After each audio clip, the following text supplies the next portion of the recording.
오늘 성경은 우리에게 코로 맡는 냄새가 있지만 우리의 영과 마음으로 맡는 냄새도 있다라는 것을 이야기해 주고 있습니다. 농부에게는요, 흙 냄새가 납니다. 흙을 날마다 묻히며 흙 속에 살기 때문이에요. 생선 가게를 운영하는 사람은요, 생선 냄새가 납니다. 생선하고 날마다 붙어 있기 때문이에요. 꽃가게를 운영하는 사람은 꽃 냄새가 나겠죠. 식당에서 일하는 사람은요, 밥 냄새, 음식 냄새가 나는 거예요. 그러면 그리스도인들에게는 어떤 냄새가 나야 될까요? 예수님 냄새 나야죠, 그죠? 예수님과 날마다 동행하고 그분과 함께할 때 나타나는 그리스도의 향기가 나야 합니다. 오늘 사도 바울은 본문을 통해서 그리스도의 향기라는 독특한 표현을 사용하여서 우리 그리스도인들의 존재가 어떤 존재인지를 이야기해주고 있습니다. 오늘 본문 14절에 보니까 이렇게 기록합니다. 항상 우리를 그리스도 안에서 이기게 하시고 우리로 말미암아 각처에서 그리스도를 아는 냄새를 나타내시는 하나님께 감사하노라. 바울은 뭐라고 얘기하는가 하면 항상 그리스도 안에서 이기게 하셨다, 그렇게 이야기하고 있어요. 여기서 이기게 하셨다라는 것은요, 승리를 거두고 개선 행진을 하다라는 의미가 담겨져 있습니다. 그래서 우리가 개정 성경을 보았는데 공동번역 성경에 보면 보다 원문에 가까운 번역이 잘 되어져 있어요. 이렇게 기록을 합니다. 우리를 그리스도의 개선 행진에 언제나 끼워주시는 하나님께 감사드립니다. 또 우리로 하여금 어디에서나 그리스도를 아는 지식의 향기를 풍기게 하시는 하나님께 감사드립니다. 이 말씀을 좀 이해하려면요, 시대적 배경을 좀 이해하면 보다 명확하게 의미가 다가오는데요, 당시는 로마 시대였잖아요. 로마가 정복전쟁을 하고 나서 전쟁에서 승리를 하고 돌아오면요, 로마 시민들이 함께 모여서 개선 행진을 합니다. 전쟁에서 승리하고 돌아왔다는 그 승리의 프레이드를 하죠. 로마의 모든 사람들이 나와서 전쟁에 승리하고 돌아온 군인들을 환영하고 축복합니다. 그 개선 행진에 제일 선두에 누가 서는가 하면 제사장들이 섭니다. 제사장들이 서서 향로를 들고 갑니다. 향로에 불을 지펴서 향로에 담겨있는 그 향이 그 주위에 있는 모든 사람들에게 퍼져나가도록 승리의 향을 피우는 거예요. 그 다음에 나팔수들이 있습니다. 나팔수들이 나팔을 불면서 우리가 승리했다라는 그 승전보를 울리죠. 그 다음에 그 전쟁을 지휘했던 장군이 딱 서게 되고요, 그 다음엔 군사들과 병사들이 섭니다. 그리고 그 병사들 뒤에는 전리품들을 세워요. 전쟁에서 승리하여서 거두었던 전쟁의 전리품들을 그 다음에 두고 마지막 따라오는 그룹이 있는데요, 마지막 따라오는 그룹은요, 전쟁 포로들이에요. 전쟁에 잡혀서 끌려온 포로들이 제일 마지막에 서는 거예요. 그러니까 전쟁에 승리하는 행진, 승리의 프레이드에 온통 향으로 가득합니다. 선두에 섰던 제사장들이 값비싸고 좋은 향이 나는 향로를 피우면서 그곳에 있는 모든 사람들이 향로를 다 덮어쓰게 되어져요. 근데 그 향이 어떤 의미가 있을까요? 전쟁에 승리한 군인들이나 전쟁에 승리했던 장수에게는요, 기쁨과 축복과 행복의 향입니다. 생명의 향이에요. 그러나 전쟁에 실패한 포로로 끌려온 사람들에게는 사망과 죽음의 향이죠. 그래서 오늘 성경 16절에 보니까요, 이렇게 기록합니다. 이 향기가 이 사람에게는 사망으로부터 사망에 이르는 냄새요, 저 사람에게는 생명으로부터 생명에 이르는 냄새라. 누가 이 일을 감당하리요? 그렇게 기록을 하고 있죠. 그래서 오늘 본문을 보면요, 두 가지 중요한 메시지를 우리에게 줍니다. 첫 번째 메시지가 무엇인가 하면 하나님께서 이루실 종말론적인 승리의 행진에 우리가 함께 끼어서 그 행진에 함께 동참한 승리자라는 것을 이야기하고 있어요. 예수 그리스도를 통해서 이루실 최후 승리에 저와 여러분도 그 승리의 행렬에 함께 끼어서 그 영광을 함께 누리는 존재라는 것을 이야기하고 있는 거예요. 두 번째, 이 오늘 본문이 주는 중요한 메시지 한 가지가 있는데요, 이 세상 속에서 우리가 그리스도의 향기가 되어서 세상 속에 이 그리스도의 승리의 소식을 전하는 삶을 살아야 된다는 것을 기록하고 있어요. 전쟁에 승리한 그들이 그 전쟁에서 승리하고 프레이드를 할 때 그 향료를 피울 때 그 향료가 온몸에 짙게 배어지게 되어집니다. 그래서 승리한 군인들이 가는 곳곳마다 그 향료의 냄새가 나게 되어져요. 그러면 사람들이 승리했다는 것을 향을 통해서 알게 되어지죠. 그것처럼 오늘 그리스도의 향이 짙어서 우리가 가는 곳곳마다 그리스도의 향을 드러내야 되는, 그리스도의 냄새를 드러내는 사람들이 우리 그리스도인이라는 것을 오늘 본문은 우리에게 이야기를 해주고 있는 것이죠. 그래서 오늘 본문 15절을 보면 우리는 구원 얻은 자들에게나 망하는 자들에게나 하나님 앞에서 그리스도의 향기니, 우리의 존재 규정이 무엇인지를 이야기해 주는데, 우리가 그리스도의 향기, 그리스도의 냄새, 그리스도의 향기라는 것을 이야기해 주고 있죠. 오늘 본문을 보면서요, 우리가 그리스도의 향기인데, 그리스도의 향기를 내는 관점에서 세 종류의 그리스도인이 있겠다라는 생각이 들었어요. 첫 번째는요, 그리스도의 향기가 나야 되는데 아무런 향이 나지 않는 그리스도인이 있을 수 있겠다라는 생각이 들었어요. 마땅히 그리스도인이면 그리스도의 향기를 내뿜어야 되는데 향기가 나지 않는 거예요. 좀 이렇게 비유하면 좀 쉬울 것 같아요. 방향제를 하나 샀어요. 방향제를 집에 걸어놨어요. 그럼 방향제에 좋은 향기 나야 되잖아요. 시간이 지나면 어떻게 될까요? 방향제 안엔 향이 다 달아서 없어집니다. 그러면 모양은 방향제인데 아무런 향이 나지 않아요. 오늘 우리 그리스도인들도 그럴 수 있습니다. 그리스도와 동행하며 그리스도의 향을 드러내야 되는데 어느 순간 그리스도를 잃어버리고 무덤덤해지고 무감각해지고 아무런 향을 내지 못하는 그런 그리스도인이 되어줄 수 있다는 거예요. 두 번째는요, 향기가 아니라 아주 악취가 나는 경우가 있습니다. 방향제라고 걸어놨는데 방향제 안에 뭐 물기가 스며들었는지 어떻는지 몰랐는데 그것이 썩어서 아주 악취가 나는 거예요. 자기는 그리스도인이라고 내세웁니다. 모태신앙이고 교회 열심히 봉사도 한다고 합니다. 그러나 하는 일들마다 하나님의 영광을 가리웁니다. 같이 있는 것이 힘들고 같이 있고 싶지도 않습니다. 우리가 악한 냄새, 지독한 냄새가 나면 어떻게 할까요? 돌아서 가잖아요. 그것처럼 내가 저 사람하고 안 부딪혀야지. 세상 사람들도 그렇게 생각합니다. 저 사람처럼 예수 믿는다면 난 예수 안 믿어야지. 이렇게 생각할 정도로 악한 냄새가 나는 사람들이 있어요. 사무엘상 15장에 보니까요, 하나님께서 사무엘을 통해서 사울을 왕 삼은 것을 후회하시는 장면이 나옵니다. 내가 사울을 세워 왕 삼은 것을 후회하노니 그가 돌이켜서 나를 쫓지 아니하였음이니라. 왜 후회하셨을까요? 그가 변질되었거든요. 처음에는 진실한 하나님의 사람으로 왕으로 세움을 받았어요. 자꾸 변질되기 시작하는 거예요. 처음 마음을 잃어버리고, 처음 하나님과 동행했던 삶을 잃어버리고, 세상의 욕심과 탐욕이 그의 마음을 붙들기 시작하고, 자기가 교만해서 하나님 자리에 자기가 앉아서 자기의 욕망대로 살아갑니다. 그러면요, 변질이 일어나요. 그러면 악한 냄새가 나요. 그죠? 여러분, 우리의 삶도 마찬가지입니다. 탐욕과 욕심이 우리를 지배하기 시작하면, 세상의 것들이 우리를 지배하기 시작하면요, 우리에게요, 그리스도의 좋은 향이 나야 되는데 그리스도의 좋은 향이 아니라 악한 냄새, 독한 냄새가 나는 거예요. 여러분, 원래 영양가 있는 음식이요, 썩으면요 더 악한 냄새를 내뿜어요. 우유가 썩으면요 얼마나 고약한지 모릅니다. 계란이 썩으면요 얼마나 고약한지 모릅니다. 영양가가 높으면 높을수록요 더 악독한 냄새가 나요. 복음의 진리를 가지고 사는 우리가 변질되기 시작하면 세상 사람들보다 더 안 좋은 냄새가 우리의 삶 속에 날 수 있어요. 좋은 향수를 뿌려서 자기를 아무리 잘 포장한다고 해도 이 냄새는 지울 수가 없습니다. 여러분, 냄새는요 숨기지 못해요. 냄새는 감출 수가 없어요. 그죠? 세 번째는요, 좋은 향기가 나는 그리스도인이 있습니다. 방향제를 처음 너무 좋은 방향제를 샀어요. 집에 걸어놓으면요 너무 좋은 은은한 향이 납니다. 그 향을 맡으면 마음도 힐링이 되는 것 같고 치료가 되는 것 같고, 좋은 아로마 향은요 실제로 치료하는 성분들이 있다고 하잖아요. 그죠? 그래서 좋은 향이 나서 그 향 옆에 있고 싶잖아요. 좋은 그리스도인은 그런 그리스도인입니다. 과하지도 않고 부족하지도 않아요. 온유와 겸손함이 있습니다. 그가 섬기는 곳마다, 그가 하는 일들마다 향이 나요. 그래서 그 주위에 사람들이 함께 하고 싶어 하는 그런 일들이 일어나게 되어지죠. 그리고 그 좋은 향이 나는 그리스도인을 만나면요 마음이 새로워지고 힐링이 되어져요. 저는 우리 우암교회가요 좋은 향이 나는 그런 그리스도인들로 가득한 그런 축복이 있기를 주님 이름으로 축원합니다. 오늘 나는 어떤가요? 나는 어떤 냄새를 풍기고 있나요? 혹시나 악취가 나는 그런 그리스도인은 아닌가요? 아니면 아무런 냄새도 안 나는 그런 그리스도인은 아닌가요? 아니면 좋은 그리스도 향을 내는 그리스도인인가요?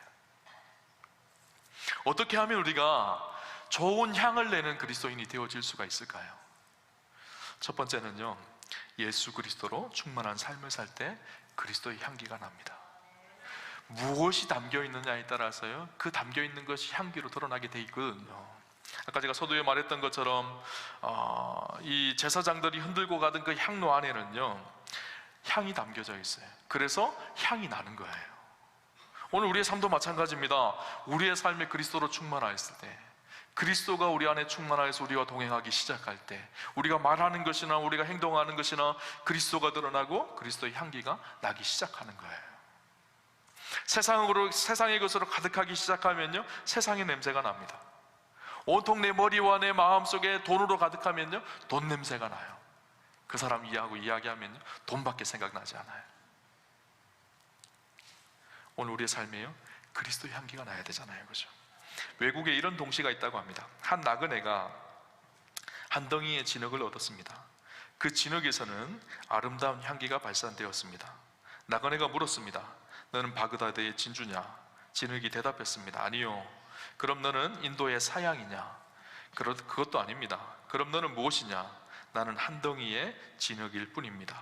그런데 어디서 이런 향기가 나오느냐? 그 비결을 말씀해 드리겠습니다. 나는 백합화와 함께 오래 살았습니다.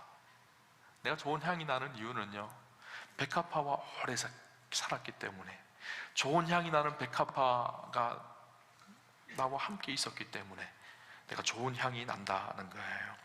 오늘 우리의 삶도 마찬가지죠. 그리스도와 함께 하면요, 그리스도의 향이 드러나는 거예요. 제가 어렸을 때 저희 집에 소를 키웠어요. 저희 아버지가 소를 많이 키웠는데, 제가 초등학교 다닐 때까지 저희 집 마당에 우리를 짓고 소를 키웠어요. 그러니까 자연스럽게 저희 집에 오면 무슨 냄새가 날까요? 소 냄새가 나요. 제가 옷에요, 소 냄새가 어렸을 때 계속 났어요. 아무리 씻고 빨고 깨끗하게 하더라도요, 가만히 냄새를 맡아보면요, 똥 냄새도 나고 소 냄새가 막 나는 거예요. 학교에 가면 친구들이 이렇게 킁킁거리면서 냄새를 맡아요. 그러면요, 야, 너 이상한 냄새 나, 소 냄새 나, 막 그래요. 그래서 제가 집에 와서 저희 아버지한테, 아빠, 친구들이 나한테 소 냄새 난다 그래. 그러면 저희 아버지가 그래요. 소 냄새가 아니고 돈 냄새란다. 그러셔요. 소가 있으니까 저희 집에 소 냄새가 날 수밖에 없어요. 아무리 깨끗이 씻어도요, 소 냄새가 나더라고요. 근데 제가 중학교에 올라와서 저희 아버지가 축사를 다른 곳으로 옮겨서 이제 저희 집에 초가 없어서 냄새가 사라졌거든요. 마찬가지로 오늘 우리가 무엇과 함께 있느냐에 따라서 그 냄새가 나게 되어져 있습니다. 말씀 안에서 그리스도와 함께 살아갈 때, 기도하며 그리스도와 동행하기 시작할 때, 오늘 우리의 삶 속에 그리스도의 향기가 나는 거예요. 날마다 우리 성도님들 안에 그리스도의 향기가 나는 축복이 있으시기를 바랍니다. 예수 향기를 냈으면 좋겠어요. 우리의 말과 행동 속에 그리스도가 드러나는 축복과 은혜가 있으시기를 주님 이름으로 축원합니다. 근데 보다 짙은 그리스도의 향기를 내는 방법이 있습니다. 무엇인가 하면요, 그리스도 때문에 고난을 당하거나 희생하고 섬길 때, 사랑할 때 더욱 짙은 그리스도의 향기가 나기 시작해요. 우리의 삶이 그리스도 안에서 희생하고 깨어지기 시작할 때, 그 속에 진짜 그리스도의 향이 나기 시작하는 거예요. 내가 왜 그리스도의 향이 안 날까요? 희생이 없기 때문이에요. 그리스도 때문에 받는 고난이 없기 때문이에요.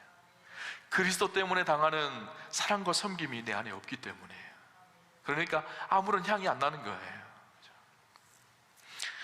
김중곤 목사님이 쓴 예수 칼럼에 보면요, 이런 이야기가 나옵니다. 병원에 문병을 가면서 겪은 일이다. 누가 백합꽃을 사가지고 가다가 떨어뜨렸는지 한 송이 백합이 금방 떨어졌는데 어느 사람이 지나가다가 반쯤 발로 밟아서 뭉그러져 있었다. 저는 그것 무심코 주워가지고 안에 들어가서 냄새를 맡아보았다. 죽어가면서 최후로 한번 풍기는 백합의 향기는 지상의 다른 어느 곳에서부터 맡아볼 수 없는 그윽한 향기였다. 나는 지상의 백합 가운데 그토록 아름답고 강렬한 향기를 풍기는 것을 본 일이 없다. 백합꽃 하나가 떨어져 있어요. 그런데 누가 밟고 지나갔어요. 그거를 주워보니까 그 백합꽃이 짓이겨져 있어서 그 속에서 나오는 향기가 진짜 진한 백합향이 나더라는 거예요. 오늘 우리의 삶이 가만히 있으면 아무런 향이 나지 않습니다. 그러나 짓이겨지고 희생하고 깨어지고 그리스도를 위해서 내 삶이 내려질 때 그 속에서 아주 깊은 향이 나는 것이죠. 성경에서 가장 그리스도의 향을 짙게 낸 사람 한 사람을 뽑으라면요, 사도 바울을 뽑을 수가 있을 것 같아요. 그가 그렇게 짙은 그리스도의 향이 났던 이유는 간단합니다. 그리스도로 살았기 때문이에요. 우리가 잘 아는 갈라디아서 2장 20절 말씀, 내가 그리스도와 함께 십자가에 못 박혔나니 그런즉 이제는 내가 사는 것이 아니요 내 안에 그리스도께서 사신 것이라. 내가 이제 육체 가운데 사는 것은 나를 사랑하사 나를 위하여 자기 몸을 버리신 하나님의 아들을 믿는 믿음 안에 사는 것이라. 그리스도와 죽고 그리스도와 함께 살았기 때문에 그의 삶에 짙은 그리스도의 향기가 나요. 또 그리스도를 위해서 기꺼이 자기의 삶을 헌신하고 희생하였기 때문에 아주 진한 그리스도의 향기가 납니다.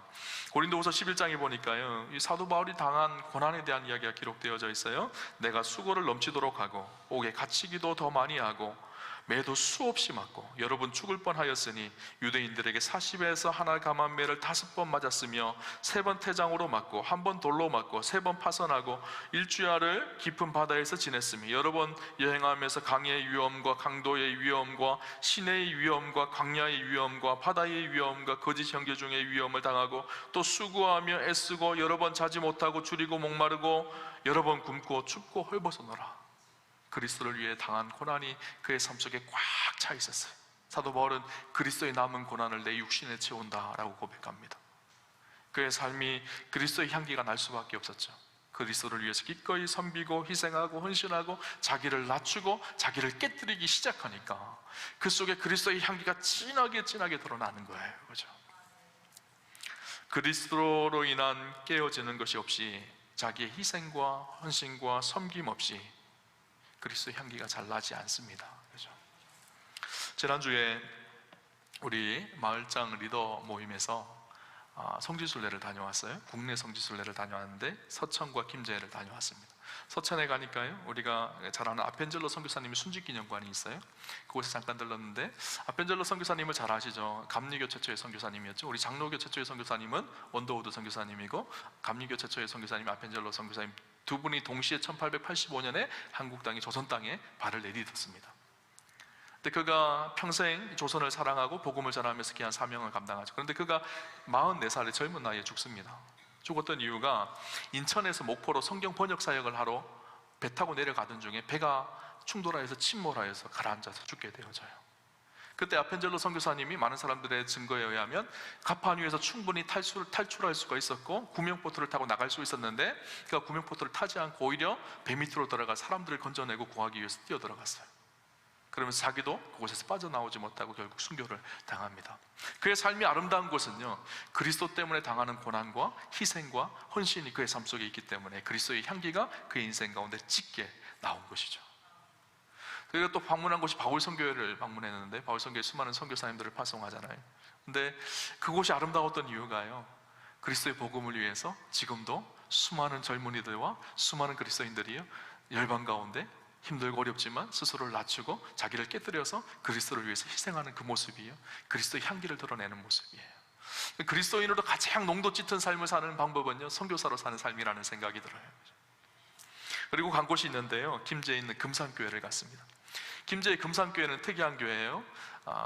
여러분 기역자 교회를 아시는지 모르겠어요. 초창기에 복음이 들어왔을 때 당시에 남자와 여자가 함께 예배 드릴 수가 없었어요. 시대적 문화 때문에. 그래서 남자 반과 여자 반을 나누어서 교회를 기역자 모양으로 만들었어요. 그래서 이쪽에는 남자 반, 이쪽에는 여자 반, 서로가 서로를 얼굴을 볼 수 없게 커튼을 쳐놓고 앞에 설교하시는 목사님만 바라보게, 그렇게 기역자 교회로. 우리나라에 남아있는 기역자 교회가 몇 개 없습니다. 김제에 있는 그 금산교회가 기역자 교회인데, 그 교회에 아주 신앙적인 좋은 전통이 하나 있어요. 1900년대에 처음 복음이 들어올 때 이 전라도 사역을 감당했던 선교사님, 데이트 선교사님인데, 이 데이트 선교사님이 복음을 전하다 금산에서 복음을 전합니다. 그곳에서 당시 그 금산에 있는 가장 부자이고 유지였던 조덕삼이라는 사람이 예수를 믿기 시작해요. 조덕삼이라는 사람이 예수를 믿고 그의 하인이었고 그의 종이었고 그의 마부였던 이자익도 함께 예수를 믿습니다. 그래서 둘이 동시에 세례를 받아요. 동시에 집사가 되고요, 동시에 영수가 되어집니다. 영수는요, 요즘으로 하면 교회 사찰 집사님처럼 그렇게 사찰 일도를 돌보고 또 교회에서 때때로는 설교도 하는 그런 위치였었어요. 근데 그 교회가 부흥을 해서 장로 피택을 하게 되어졌어요. 둘이가 최종 후보로 올라왔어요. 조덕삼 영수는 금산에서 가장 큰 부자였고 유지였었어요.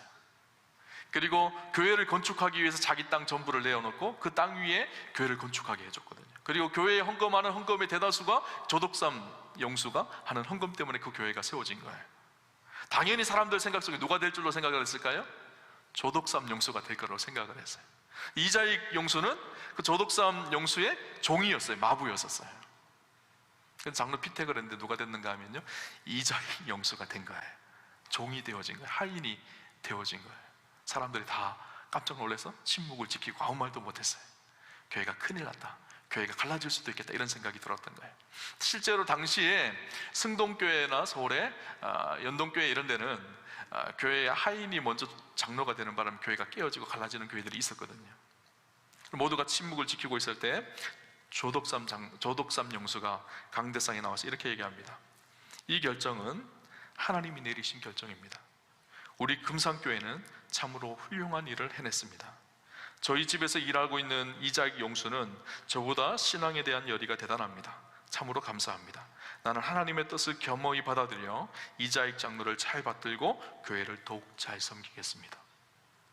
자기 종이었던, 자기의 마부였던 이자익을 장로로 세웁니다. 그리고 그 장로님을 잘 섬겨요. 나중에 그 다음 연도가 되었을 때 이 조덕삼 영수도 장로 피택을 받고 같이 장로가 되어집니다. 근데 보니까 이 이자익 장로님이 너무 탁월한 거예요. 신앙도 그렇고 지식도 그렇고. 그래서 그를 조덕삼 장로님이 후원해서 평양신학교로 보내요. 평양신학교에서 신학 공부를 하고 나중에 목사님이 되어집니다. 그리고 그 금산교회 담임 목사로 청빙을 해요. 그 금산교회에서 금산교회를 섬기다가 당시는 장로교가 하나였거든요. 지금은 이제 장로가 많이 나눠졌지만 조선예수교 장로회에 3번에 걸쳐서 이자익 목사님이 총회장이 되어집니다. 그래서 한국교회의 아주 중요한 인물이 되어졌죠. 그 중요한 이자익 목사님의 배후에는요, 조덕삼 장로님의 섬김과 사랑과 희생이 있었기 때문이에요. 우리 그 속에서 무엇을 볼 수가 있을까요? 그리스도 때문에 희생하고 섬기는 희생과 섬김이 아름다운 열매를 만들어낸 것이죠. 여러분, 그리스도의 향기를 드러내는 방법은요, 간단합니다. 그리스도를 위해서, 주님 나라를 위해서, 주의 몸된 교회를 위해서 섬기고 사랑하고 희생할 때, 그때 그리스도의 향기가 우리의 삶 속에서 드러나게 되는 거예요. 저는 우리 우암교회 성도님들이요, 가는 곳곳마다 그리스도의 향기를 드러내는 축복이 있으셨으면 좋겠어요. 그리스도 때문에 내가 손해보고, 예수님 때문에 내가 희생하고, 주의 몸된 교회를 위해서 기꺼이 섬기고 사랑하고 기꺼이 내 삶을 내려놓을 수 있는 희생이 있을 때 그리스도가 드러나기 시작하고 예수님 냄새가 나기 시작합니다. 교회에 왔는데 교회에 세상 냄새만 가득하면 얼마나 힘들어요, 그죠? 교회에 오면 예수 냄새가 나야 되잖아요, 그죠? 이런 냄새는요, 숨길 수가 없어요. 예전에 우리 그런 말 했잖아요. 누가 방귀를 뀌면 소리는 그렇다 치고 냄새는 어쩔 겸 뭐 그랬잖아요, 그죠? 냄새는요, 숨길 수가 없어요. 감출 수가 없어요. 오늘 나는 어떤 냄새가 나나요? 썩은 냄새가 나나요? 아니면 아무 냄새도 안 나나요? 아니면 예수의 냄새가 나나요? 특이한 것은요, 자기는요, 자기가 무슨 냄새가 나는지 몰라요. 다른 사람은 압니다. 그래서 제가 오늘 설교를 들으면서 아마 그런 분도 오늘 이 설교는 저 권사님이 들어야 돼, 이렇게 생각하시는 분들이 있을지 모르겠어요. 아니에요. 여러분 들으라고 제가 하는 이야기예요. 딴 사람 생각하지 마시고요, 내가 오늘 어떤 냄새가 나는지를 잘 보세요. 그리스도의 좋은 향기를 내는 사람인지, 아니면 아무런 냄새도 안 나는 사람인지, 아니면 오히려 세상 냄새만 가득한 사람으로 살아가고 있는지. 오늘 우리 우암교회 성도님들이요, 그리스도의 향기를 내는 진짜 그리스도인으로 살아가는 그런 축복과 은혜가 있으시기를 주님 이름으로 축원합니다.